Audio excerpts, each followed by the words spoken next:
Welcome back. I'm gonna do something different this time. Normally, I will go through and go down the rabbit hole with story ideas, how it went, and then we use that to create a story using real events and real time.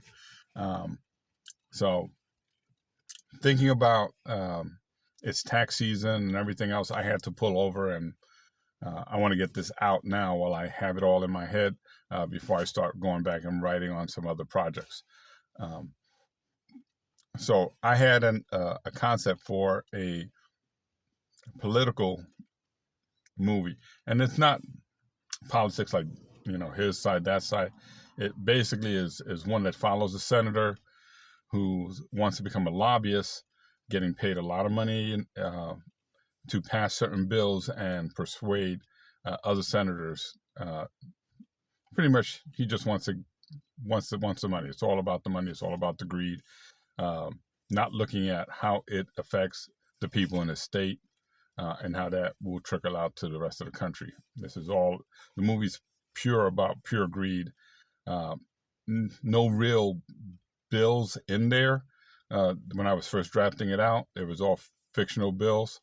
Uh, um, and then, looking at as everyone right now is doing their taxes, I said, well, maybe I should go back like I do all my other screenplays and put a bit of real history into that and probably use some real laws that have some impact, positive or negative.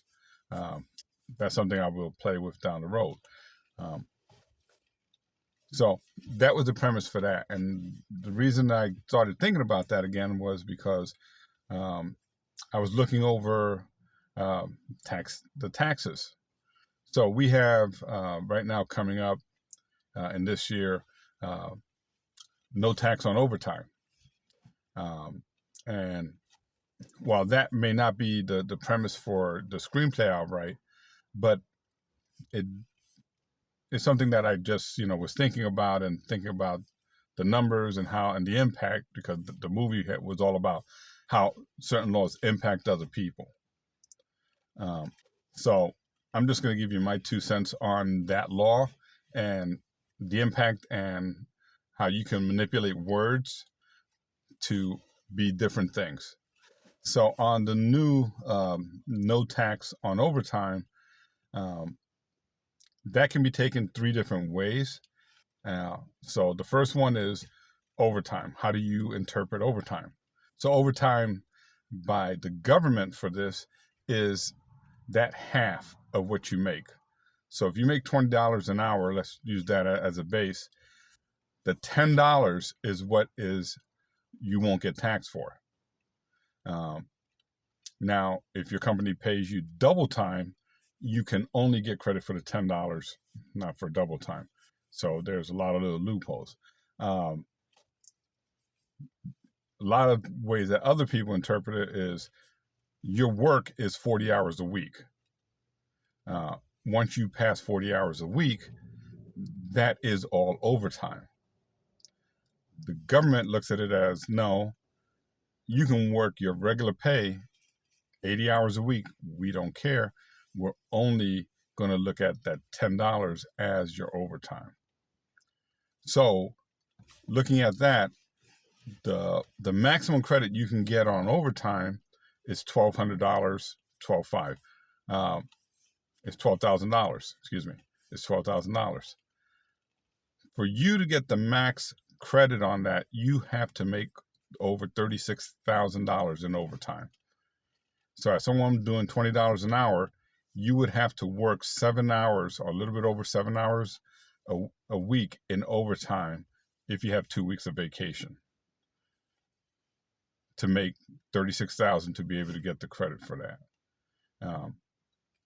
which is can be taken in a lot of different ways. The interpretation was anything over 40 hours or anything over an 8-hour shift, depending on how overtime is paid in your company,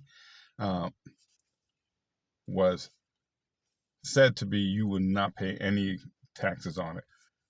So there is that loophole in that saying.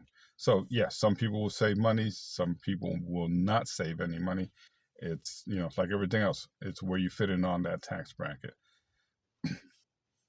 So using that type of language that the government uses on saying one thing and then wording it to a way where they know it's not going to reduce their how much money they're going to bring in as much, uh, has a negative impact on other people. It'll have a positive impact on some, a negative on others, uh, just so that they can continue their tax bracket. Um, so I will use something like that, using a real law like that with that type of impact and how it affects people, and maybe create a different law using that same scenario, where the senator is passing a law promising to give X amount of credit, but doesn't go through the complete verbiage of saying, oh no, it's only going to be a third of your overtime or less that you will get credit, and use some other forms, uh, and use the tax like as a basics for how the laws pass, and then show the impact on the community, uh, when they're not getting their tax credit, or when they're not getting um, whatever, at that point I'll figure out what the incentive is, that they're not getting that in their community, and that drives him to lose his election. But at the same point, it makes him extremely rich because now he's going to be a lobbyist. So there's different ways I can rewrite that story. But I was thinking of the tax situation. I'm like, looked into it, and I'm like going, yeah, there's probably could be some people that make 36,000 in overtime, but there's going to be a lot that may have made $7,000 or $10,000 in overtime that are only going to get, like, if they did, and I'll use 9,000 because it's easier to do the math real quick. That did $9,000 in overtime, thinking that when they write their do their taxes, that they're going to get 9,000 in credit because 12,000 is max. They're going to only get 3,000 in credit. So if you're in the high end of your tax bracket, guess what? You're not really saving any money on your taxes that much. If you're right at that line where 3,000 drops you down a tax bracket percentage, then yeah, it's going to make a difference. So everyone's going to be different in those aspects. But like I said, I would use something like that and maybe change the brackets, change the information, but use the premise of how did they word it? How did they put it out? How did they roll it? How did they inform the public? And use that as the basis for the senator to pass the bill, to lose his election, but then to reap the benefits of losing an election to become a lobbyist, and run the story in that aspect. So, yeah, for me, using some real events, and sometimes you got to, for me, sometimes you got to change them because I don't want it to be political to a point of like, oh, I'm trying to say something about one candidate or another. I'm just using the real events to try to drive a story and get people to, to feel what's, to be drawn into the film. Because it could be every politician on both sides have done and said things to enrich their own pockets and enrich themselves. So, I'm going to end it at that. I have another one coming up soon, and it's going to be pretty much about tariffs, but it's going to be more of a little bit of a rant. Since it's tax season, I'll throw that on a separate one also. All right. Thank you. I'll have some more coming up.